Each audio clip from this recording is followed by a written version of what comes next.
जो आपके पास है उसमें आप खुश नहीं हैं और जो आपके पास नहीं है उसको पाने के लिए अगर आप अपनी खुशी दांव पर लगा रहे हैं तो आप दुनिया के सबसे दुखी इंसान हैं। दोस्तों, जो नहीं है उसकी इच्छा करके अपनी खुशी को बर्बाद मत कीजिए। ये कहानी आपके जीवन में बहुत बड़ा बदलाव लाएगी। एक बार एक आदमी बहुत धनी हो गया और वो अपनी खुशी को जाहिर करने के लिए सभी को दान के रूप में कुछ देने लगा।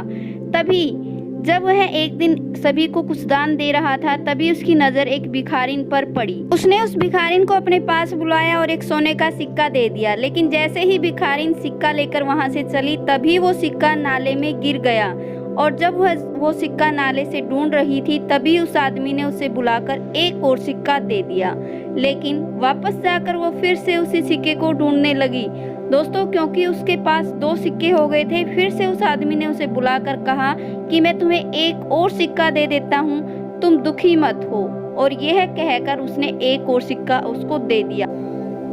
लेकिन वह नाले में जाकर फिर से वही सिक्का ढूंढने लगी। अब उसके पास 2 सोने के सिक्के हो गए थे, एक गुम होने के बाद भी। लेकिन अभी भी उसके मन में 2 सिक्कों की खुशी से ज्यादा एक सिक्के के खोने का गम था। उसका मन जो उसके पास था उसमें खुश ना होकर उसके पास जो नहीं था उससे ज्यादा दुखी था। दोस्तों, असल जिंदगी में जो हमारे पास होता है उससे खुश ना होकर हमारे पास जो नहीं होता उससे हम ज्यादा दुखी रहते हैं। दोस्तों, कल किसी ने नहीं देखा, जो आपके पास है उसमें खुश रहिए, मस्त रहिए, आज में जिए। पूरे दिन में हजारों छोटे छोटे खुशी के मौके ऐसे आते हैं जिनको हम ऐसे ही जाने देते हैं। आज अपने बच्चों के साथ, परिवार के साथ, खुद के साथ जीना सीखें और उन छोटी छोटी खुशियों में मस्त रहना सीखें, क्योंकि जिंदगी बहुत ही हसीन है और इसे और ज्यादा हसीन बनाइए।